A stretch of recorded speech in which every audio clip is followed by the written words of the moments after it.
जय गुरु जी संगत जी गुरु जी की डिवाइन कॉल सत्संग प्लेटफॉर्म में आप सभी गुरु परिवार का हार्दिक स्वागत है। शुक्राना गुरु जी महाराज का कि उन्होंने ये सेवा मुझे बख्शी कि मैं आप सभी गुरु परिवार के समीप आके गुरु जी के कल्याण महिमा अनुभव का वर्णन कर पा रही हूँ। अनंतम शुक्राना मेरे गुरु जी महाराज का। संगत जी, आज का जो सत्संग मैं आपके साथ शेयर कर रही हूँ वो गीता दास आंटी का है। ये सत्संग बहुत ही प्यारा है, ब्लेसिंगफुल है। तो सभी गुरु परिवार से जैसे कि मैं विनती करती हूँ कि सत्संग को अंत तक सुने, ध्यान से सुने और पूरा सुने। सत्संग का मतलब सत्य का संग होता है और सत्संग हमें जब ही प्राप्त होता है जब गुरु कृपा होती है। संगत जी, इसीलिए जब भी सत्संग सुने तो गुरु जी महाराज का शुक्राना करें कि गुरु पिता आपकी कृपा से हमें घर बैठे आपके सत्संग सुनने का सौभाग्य प्राप्त हो रहा है और हमारे जो भी माड़े कर्म हैं आपके सत्संग के माध्यम से दूर हो रहे हैं। जब सत्संग का समापन हो तब भी गुरु जी का शुक्राना करें कि गुरु जी आपकी असीम कृपा हमें प्राप्त हुई, इसके लिए आपका अनंतम शुक्राना। और हम अपने आप को अत्यंत भाग्यशाली समझते हैं कि हमें आपका सत्संग सुनने का सौभाग्य प्राप्त हुआ। संगत जी, इसीलिए मैं हर सत्संग में आपसे रिक्वेस्ट करती हूँ, सत्संग को अनदेखा बिल्कुल भी ना करें। सत्संग को अंत तक सुने, पूरा सुने और ध्यान से सुने, पूरी श्रद्धा और भाव से सुने। जब हम सत्संग सुनते हैं या करते हैं उस दोनों टाइम में गुरुजी महाराज साक्षात विराजमान होते हैं। कौन सी दृष्टि, कौन सी कृपा उस समय गुरुजी की हम सभी संगतों पे होती है, गुरुजी महाराज जाने। साथ संगत जी, इसीलिए सत्संग से बिल्कुल भी वंचित ना रहें, इसे पूरा सुने। और अगर आप भी अपने सत्संग अनुभव शेयर करना चाहते हैं तो हिंदी में साफ राइटिंग में आप अपना सत्संग लिख कर हमारी जीमेल आईडी पर सेंड कर सकते हैं, ताकि आपके द्वारा सुनाए गए सत्संग से जो भी गुरुजी महाराज की नई जुड़ने वाली संगत है उन्हें गुरुजी के कल्याण महिमा अनुभव के बारे में ज़्यादा से ज़्यादा पता चले। सत्संग आपको पसंद आए तो आप इसको लाइक करें, सब्सक्राइब करें, ज़्यादा से ज़्यादा संगत में शेयर करें और बेल आइकन दबाना बिल्कुल भी ना भूलें। जब भी कोई लेटेस्ट सत्संग आएगा उसका नोटिफिकेशन सबसे पहले आपके पास आएगा। तो चलिए संगत जी, चलते हैं गीता दास आंटी के सत्संग की ओर। और सत्संग शुरू करने से पहले करते हैं गुरु जी का मंत्र जाप। ओम नमः शिवाय, शिव जी सदा सहाय। ओम नमः शिवाय, गुरु जी सदा सहाय। जय गुरु जी। संगत जी, सबसे पहले गुरु जी महाराज का शुक्राना करती हूँ, कोटि कोटि शुक्राना करती हूँ और सारी संगत जी को जय गुरु जी बोलती हूँ। सत्संग शेयर करने से पहले गुरु जी का मंत्र जाप करूंगी। ओम नमः शिवाय, शिव जी सदा सहाय। ओम नमः शिवाय, गुरु जी सदा सहाय। ओम नमः शिवाय, शिव जी सदा सहाय। ओम नमः शिवाय, गुरु जी सदा सहाय। सबसे पहले संगत जी गुरु जी महाराज से क्षमा मांगूंगी कि मैं एक हफ्ते से अपना कोई भी सत्संग शेयर नहीं कर पा रही थी। इसके लिए गुरुपा मुझे माफ़ करना और सारी संगत जी आप भी मुझे माफ़ करना। संगत जी, लाइफ में कुछ ऐसी प्रॉब्लम्स चल रही थी जिसके कारण मैं एक हफ्ते से अपना सत्संग नहीं शेयर कर पा रही थी। क्योंकि संगत जी, मैं एक टीचर हूँ और आप सभी जानते हैं कि टीचर को स्कूल में भी और ट्यूशन्स में भी कितने काम करने पड़ते हैं, बच्चों को कितना अटेंड करना पड़ता है। तो इसीलिए मैं बहुत बिज़ी थी। इस समय एग्ज़ाम का भी टाइम चल रहा है तो काम का प्रेशर बहुत ज़्यादा था। और संगत जी, मेरे जो अंकल हैं वो भी वैष्णो देवी मंदिर गए थे तो वो भी कल ही आए हैं। तो संगत जी, सत्संग शुरू करने से पहले मैं एक बात ज़रूर कहूँगी। हमारे पुराने लोग कहते थे इस बात को और हमारे गुरुजी महाराज भी कहते हैं कि आपने सुना भी होगा संगत जी, ये जो मैं आपके साथ शेयर कर रही हूँ, जो कुछ भी हमारे अंदर अच्छा होता है ना संगत जी, या फिर अच्छा भरा हो या बुरा भरा होता है, वही प्रकृति हमें लौटा के देती है। संगत जी, हम जैसा करते हैं वैसा ही हमें भोगने को मिलता है। और ये संगत जी, प्रकृति वही चीज़ हमें वापस देगी जो हम दूसरों के लिए करेंगे। कभी ना कभी हमें भी भरनी पड़ती है ये सब चीज़ें। संगत जी, बहुत टाइम से गुरुजी महाराज के मैसेज आ रहे थे कि तेरे पति पर किसी ने ब्लैक मैजिक किया हुआ है। और गुरुजी ने मुझे पहले भी इस चीज़ के लिए बहुत बार हिंट दिया था और मुझे पता है संगत जी ब्लैक मैजिक किसने किया है। मैं अच्छे से जानती हूँ संगत जी। इसीलिए शायद मेरे पति और मेरे बीच में कोई अच्छे रिलेशन नहीं है और संगत जी हमारे बीच में बहुत ज़्यादा लड़ाई झगड़ा होता है। बहुत ज़्यादा पिछले 3 सालों से मेरी ज़िंदगी बिल्कुल जहन्नम बन चुकी है संगत जी। संगत जी कल भी हमारे बीच बहुत ज़्यादा झगड़ा हुआ और मेरे हस्बैंड संगत जी वैष्णो देवी मंदिर से आए और ऐसी संगत जी कुछ बात चल पड़ी तो उन्होंने मुझे गालियाँ देने और अशब्द बोलने शुरू कर दिए। और संगत जी जब उन्होंने अशब्द वगैरह बोलने शुरू किए तो मैंने भी उनको संगत जी कुछ अशब्द बोले और जिसकी वजह से संगत जी थोड़ी हाथापाई हुई और उन्होंने मुझे मारा पीटा। और संगत जी दिक्कत ये है कि जब इंसान माँ-बाप तक पहुँच जाता है ना तो बर्दाश्त नहीं होता। और मैं गुरुजी से बहुत बार माफ़ी माँग चुकी हूँ कि गुरुजी कल पता नहीं संगत जी मुझे क्या हो गया, इतना गुस्सा क्यों आ गया। और इस वजह से संगत जी कल मैंने उन्हें गुस्से में बता भी दिया कि मुझे अच्छे से पता है कि तुम्हारे भाई की जो वाइफ़ है, उसने तुम्हारे ऊपर ब्लैक मैजिक किया हुआ है। और संगत जी जब उनको मैंने ये बात बोली तो वो एकदम से गुस्से में लाल हो गए और उन्होंने फिर से मुझे मारना शुरू किया। संगत जी पता नहीं उनके अगेंस्ट तो वो कोई बात सुनते ही नहीं हैं, बिल्कुल भी नहीं सुनते हैं। संगत जी चौबीसों घंटे अपने घर भाई के घर पे ही रहते हैं और संगत जी घर पे भी कम आते हैं। संगत जी वैष्णो देवी से कल आए और कल सीधे घर नहीं आए, सबसे पहले अपने भाई भाभी के घर गए, उसके बाद घर आए। और संगत जी अधिकतर फ़ोन पे लगे रहते हैं, अधिकतर चैट वगैरह करते रहते हैं। गुरुजी मुझे काफ़ी समय से इस चीज़ का हिंट दे रहे थे, पर संगत जी मैंने बहुत बार चीज़ों को रोकने की कोशिश करी लेकिन बिल्कुल भी वो नहीं रुकते। और संगत जी कल मुझे बहुत गुस्सा आया जब उन्होंने संगत जी मेरे पेरेंट्स को, मेरे भाई को उल्टा-सीधा बोलना शुरू किया, मुझे अशब्द बोले, मुझे गालियाँ दी, मुझे मारा-पीटा। तो संगत जी फिर मेरे भी एक लिमिट क्रॉस हो चुकी थी और संगत जी मैंने भी फिर उनको अशब्द बोले, मैंने भी संगत जी उल्टा-सीधा बोला क्योंकि मैं भी कहाँ तक बर्दाश्त करती। लेकिन मुझे पता है गुरुजी कहते हैं कि जब कोई तुम्हें कुछ कहता है तो तुम कुछ मत करो, सिर्फ़ मंत्र जाप करो। लेकिन पर पता नहीं कल संगत जी मुझे क्या हुआ, क्यों मुझे इतना गुस्सा आ गया। संगत जी पिछले 3 सालों से मेरी ज़िंदगी पूरी तरीके से नर्क बन चुकी है, पूरी तरीके से। बाहर वालों से सबसे अच्छी बातें करते हैं लेकिन संगत जी मुझसे बिल्कुल भी बात नहीं करते हैं। संगत जी छोटी-छोटी बातों पे लड़ाई करना, छोटी-छोटी बातों पे झगड़े करना, कमियाँ निकालना, इतनी कमियाँ निकालना कि मैं आपको बता नहीं सकती, हर चीज़ में कमी निकालना। जबकि संगत जी मुझे अच्छे से पता है कि इनके ऊपर पूरा ब्लैक मैजिक उन्होंने कर रखा है।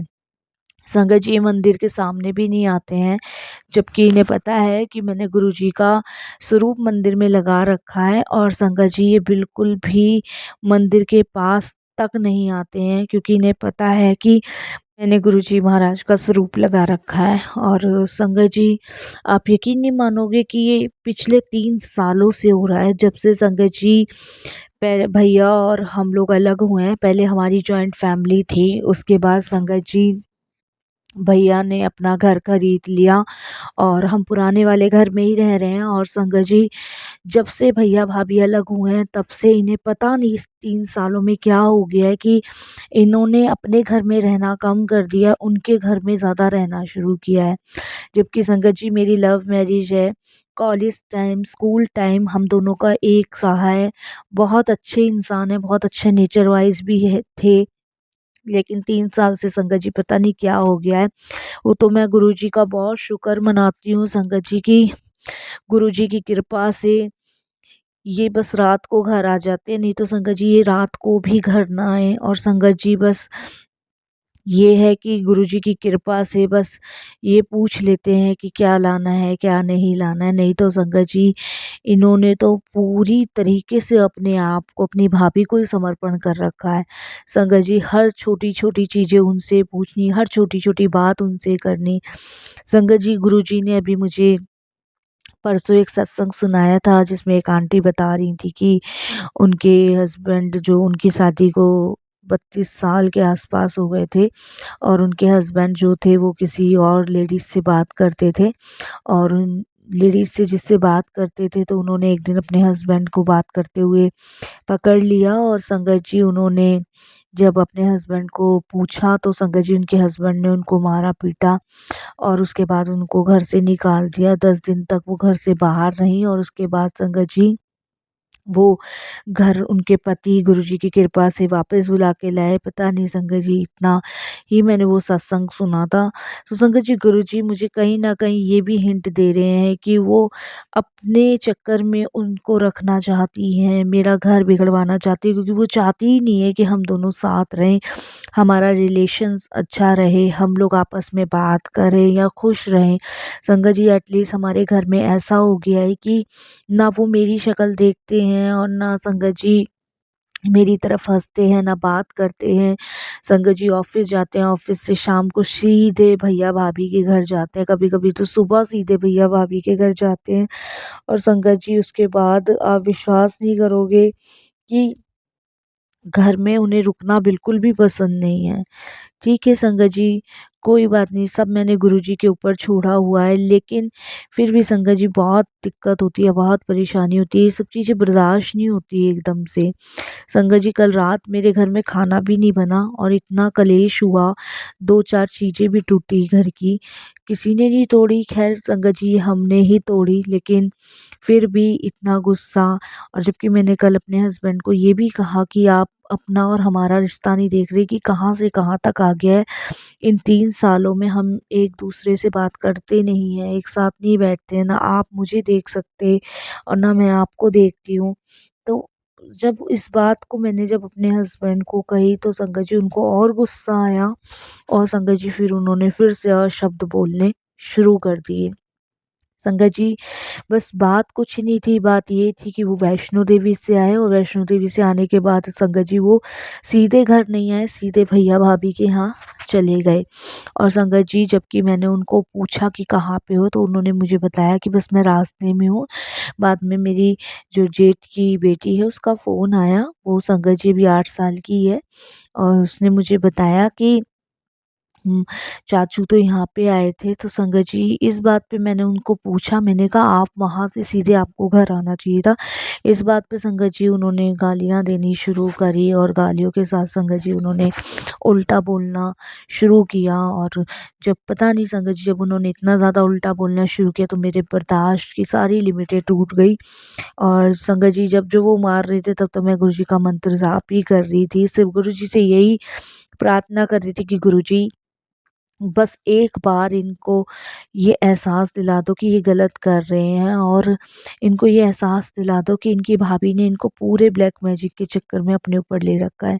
क्योंकि संगत जी ये बात गुरुजी मुझे बहुत बार हिंट दे चुके हैं और गुरुजी ने मुझे क्लियरली बता दिया है कि इनके ऊपर ब्लैक मैजिक किया किसने है। और कल मैंने गुस्से में इनको ये बात बोली थी और इस बात से संगत जी ये इतना नाराज़ हो गए बहुत ज़्यादा। और संगत जी जबकि हमारी फाइनेंशियल प्रॉब्लम भी इतनी सारी है कि मैं आपको बता नहीं सकती। ये हम लोगों ने लोन ले रखा है संगत जी कुछ काम कराने के लिए घर में, लेकिन फिर भी इन को बिल्कुल वो नहीं लगता है। ये सिर्फ़ भाभी के चक्कर में इतना पागल हो चुके हैं कि इन्होंने दीन दुनिया सब छोड़ दी है। संगत जी भाभी जो है वो तो चाहती ही नहीं है कि मेरा और इनका घर बसे, हम एक साथ रहें। क्योंकि संगत जी 3 साल से जब से मैं गुरुजी महाराज से जुड़ी हूँ, मुझे 3-4 साल हो गए संगत जी गुरुजी महाराज से जुड़े हुए। तब से गुरुजी का मैं बहुत शुक्र मनाती हूँ कि ये सारी चीज़ें मेरे सामने आई, नहीं तो संगत जी मुझे तो पता ही नहीं चलता कि आखिर मेरे पीठ पीछे क्या चल रहा है, क्या नहीं चल रहा है, मुझे कुछ नहीं पता चलता। ये तो संगत जी मैं पहले भी अपने सत्संगों में शेयर कर चुकी हूँ कि गुरुजी का मैं जितना शुकराना करूँ ना उतना ही कम है। संगत जी ब्लैक मैजिक होता है, बिल्कुल होता है, मैं उसे झेल रही हूँ, मैं उसे महसूस कर रही हूँ संगत जी। मेरे हस्बैंड ऐसे नहीं थे, हम दोनों में बहुत प्रेम था, हम दोनों एक-दूसरे के साथ बहुत अच्छी ज़िंदगी के सपने देखते थे। हमने संगत जी बेबी भी प्लान किया हुआ था। 3 साल हो गए संगत जी, हम लोगों के बीच में कोई रिलेशंस नहीं है, कोई भी संगत जी कोई पॉजिटिविटी नहीं है। हम दोनों एक-दूसरे से इतना दूर-दूर रहते हैं कि संगत जी कोई मतलब ही नहीं बनता कि कोई किसी के सुख-दुःख में पूछ भी ले या कोई किसी से बात भी कर ले। और संगत जी हमने बहुत सारी चीज़ें प्लान की थी, लेकिन वो सब प्लान यूँ ही का यूँ ही धरा रह गया। ये तो शुक्र करती हूँ मैं गुरु जी का कि वो मेरे जीवन में आए और उन्होंने संगत जी मेरे सामने सारी हकीकत, सारी सच्चाई रखी। नहीं तो संगत जी पता नहीं मैं किस धोखे में, किस चीज़ों में मैं चलती रहती। और संगत जी मुझे तो डर यही लगता है कि कहीं हद से ज़्यादा इतना पार ना हो जाए कि हमारा रिश्ता ही ख़त्म हो जाए। लेकिन मुझे विश्वास है अपने गुरु पाप पे कि वो धीरे-धीरे चीज़ों को समेट रहे हैं। जहाँ गुरुजी ने इतनी सच्चाई इन लोगों की मेरे सामने ला के रखी है, वहाँ गुरुजी जो इन पे ब्लैक मैजिक किया हुआ है वो भी ख़त्म करेंगे। क्योंकि संगत जी ये हर कहना अपनी भाभी का मानते हैं, हर छोटी-बड़ी चीज़ें उनसे पूछते हैं। और संगत जी एक बार हम लोग घूमने गए हुए थे, संगत जी जब हम जॉइंट फैमिली रहते थे, हम लोग आगरा घूमने गए हुए थे। उस टाइम पे संगत जी मेरे हस्बैंड ने मेरे साथ एक भी फ़ोटो नहीं खिंचवाई और संगत जी ज़रा-सा भी टाइम स्पेंड नहीं किया। सारा टाइम स्पेंड उन्होंने उनकी अपनी भाभी के साथ ही किया। क्योंकि संगत जी भैया तो बहुत अच्छे हैं, लेकिन वो बहुत सीधे भी हैं और वो चौबीसों घंटे बिज़ी रहते हैं, वो टूट से भी बाहर रहते हैं। तो अक्सर संगत जी वो इनको ही बोल के जाते हैं कि घर का, बच्चों का और अपनी भाभी का ध्यान रखना। तो संगत जी क्योंकि ये तो बिल्कुल ही संगत जी मुझे समझते ही नहीं हैं। तो जब आगरे में उस टाइम मैं गुरुजी से जुड़ी थी, तो संगत जी वहाँ मुझे ये सब अच्छा नहीं लगा था कि भाभी अपने हाथों से खाना खिला रही है या कुछ भी है। तो ये सब चीज़ें मुझे अच्छी नहीं लगी थी और मैं संगत जी आगरे में अपने आप को इतना अकेला महसूस कर रही थी और मैं बार-बार गुरुजी से प्रे कर रही थी कि गुरुजी अगर कुछ ऐसा है तो आप मुझे दिखाओ क्या चल रहा है, क्या हो रहा है? तब संगत जी उसके बाद से गुरुजी ने मुझे दिखाना शुरू किया कि मेरे हस्बैंड पर ब्लैक मैजिक किया हुआ है मेरी भाभी ने और वो मेरा घर नहीं बसना देना चाहती, वो मेरा घर उजाड़ना चाहती है, वो मुझे इनसे अलग करना चाहती है। क्योंकि संगत जी वो चाहती हैं कि वो उनके साथ ही रहें और उन्हीं के इशारों पे नाचें। और संगत जी इस रीज़न से मैं अपनी जेठानी से बिल्कुल बात नहीं करती हूँ, ना मेरा उनके यहाँ आना है, ना जाना है। और संगत जी जब भी उनका कोई भी फ़ोन आता है तो वो सिर्फ़ मेरे हस्बैंड से ही बात करती हैं। मुझसे तो बात ही नहीं करती हैं। संगत जी कहीं पार्टी में जाना है, कहीं शादी में जाना है, तो सिर्फ़ मेरे हस्बैंड ही जाते हैं। तो ये सब चीज़ें मुझे पसंद नहीं थी, तो धीरे-धीरे करके गुरुजी ने ये सब चीज़ें मेरे सामने ला के दी। और संगत जी मैं कभी किसी बाबा या पंडितों के चक्कर में नहीं पड़ी, क्योंकि मुझे विश्वास है गुरुजी महाराज पे। और जैसे-जैसे गुरुजी मुझे आदेश देते हैं मैं करती हूँ संगत जी। मैं जल तो गुरुजी का कंटिन्यू अपने हस्बैंड को पिला रही हूँ। जब भी संगत जी वो थोड़े से बस ये समझ लो घर में टिके हुए हैं और नहीं तो संगत जी वो शायद कब का मुझे छोड़ चुके होते, कब के हमारे रिश्ते ख़त्म हो गए होते। संगत जी रिश्तेदार हैं वो सब मेरे हस्बैंड के अगेंस्ट हैं। और संगत जी रीज़न यही है कि संगत जी कि मेरे हस्बैंड किसी से मिलते नहीं हैं, जुलते नहीं हैं, कहीं आते नहीं हैं, जाते नहीं हैं, किसी से व्यवहार नहीं रखते हैं। और बड़े भैया जो हैं उनसे सबका व्यवहार है, क्योंकि वो सबके यहाँ आते हैं, जाते हैं। और मेरे हस्बैंड को तो पता नहीं संगत जी इन 3 साल में क्या हो गया है ये तो बस सिर्फ़ और सिर्फ़ संगत जी भाभी, भाभी ही नहीं नज़र आती और कुछ नज़र ही नहीं आता है। संगत जी आप यकीन नहीं मानोगे, मेरे मायके वाले तो संगत जी ख़ैर जो भी हैं उन्हें तो छोड़ो, मेरे मायके में इतना कोई है भी नहीं। मेरी मम्मी हैं, पापा हैं और सिर्फ़ मैं हूँ और मेरा एक छोटा भाई है, जो संगत जी अभी स्टडी कर रहा है। बाकी संगत जी इनकी भाभी के परिवार में हर कोई है। जब भी अपने मायके जाती हैं तो संगत जी मेरे हस्बैंड को लेके जाती है। जब मुझे अपने मायके जाना होता है तो संगत जी बिल्कुल नहीं जाते। उस समय संगत जी मैं गुरुजी से सिर्फ यही कहती हूँ कि गुरुजी, इनकी आंखों पे पड़ी हुई काली पट्टी हटाओ गुरुजी, और जो ब्लैक मैजिक है उसका असर ख़त्म करो। लेकिन मुझे ये भी पता है संगत जी कि गुरुजी एकदम से भी सारी चीज़ें ख़त्म नहीं करेंगे।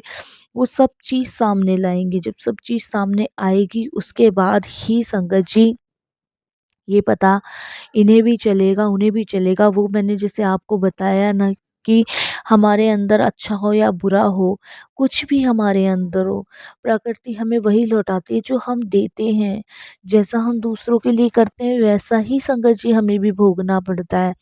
अभी इनकी भाभी मेरे इनके रिश्ते को ख़राब करके बहुत खुश हो रही हैं, लेकिन इन्हें ये नहीं पता कि जैसा ये कर रही हैं वैसा इनके सामने भी लौट के आएगा।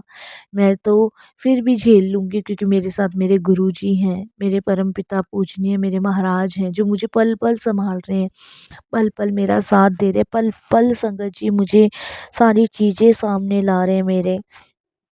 तो बस संगत जी यही मेरा सत्संग था, और जैसे मैं गुरुजी का हर रोज़ सत्संग शेयर करती हूँ संगत जी, वैसे मैं रोज़ अपना सत्संग फिर से कंटिन्यू शुरू करूँगी क्योंकि गुरुजी का आदेश है कि शुक्राना कर। तो संगत जी मैं 1 हफ़्ते से सत्संग अपना शेयर नहीं कर पाई, उसके लिए मैं माफ़ी माँगती हूँ। बस गुरुजी महाराज हिम्मत बख्शना, मुझे हौसला देना कि मैं ये सब चीज़ें अपनी आँखों से देखती जा रही हूँ और सहन करती जा रही हूँ। वैसे तो आपने बहुत हिम्मत बख्श रखी है, बहुत हौसला दे रखा है। बाकी सब चीज़ें आप सामने लेकर ही आ रहे हो गुरुजी, उसके लिए आपका शुक्राना। बस इनकी आँखों के सामने जो काली पट्टी बंध रही है वो खुल जाए और सब दिख जाए कि क्या इनके साथ हुआ है, क्या नहीं हुआ है। मुझे तो पूरा यकीन हो चुका है कि संगत जी अब शायद कोई मेरा घर बचा सकता है तो वो सिर्फ़ गुरुजी हैं और कोई भी नहीं है। बस संगत जी मैं यहीं अपने सत्संग को विराम दूँगी और गुरुजी के मंत्र जाप से ओम नमः शिवाय शिव जी सदा सहाय, ओम नमः शिवाय गुरुजी सदा सहाय, ओम नमः शिवाय शिव जी सदा सहाय, ओम नमः शिवाय गुरुजी सदा सहाय। सबको बख्शना गुरुजी, सबका कल्याण करना और सबके रिश्ते ठीक रखना, सबके रिश्तों में खुशहाली लाना गुरुजी महाराज, सब पे अपनी कृपा बनाए रखना गुरुजी महाराज, सबको ब्लेस करना, सबके अंग संग रहना गुरुजी। बस यही मेरी आपसे अरदास है और मेरी लाइफ को बदल दो गुरुजी, बस ये आपसे विनती है। और सारी संगत से भी मैं विनती करती हूँ कि कहते हैं ना कि अपनी अरदास से ज़्यादा दूसरे की अरदास सुनते हैं, तो आप सब भी मेरे लिए अरदास करना, गुरुजी से प्रार्थना करना कि मेरे घर पे मेरे पति पे जो ब्लैक मैजिक है वो दूर हो जाए, मेरे पति और मेरा रिश्ता बिल्कुल ठीक हो जाए। बस यही अरदास करना सत्संग जी, और यही वाणी को विराम देती हूँ। जय गुरु जी, शुक्राना गुरु जी।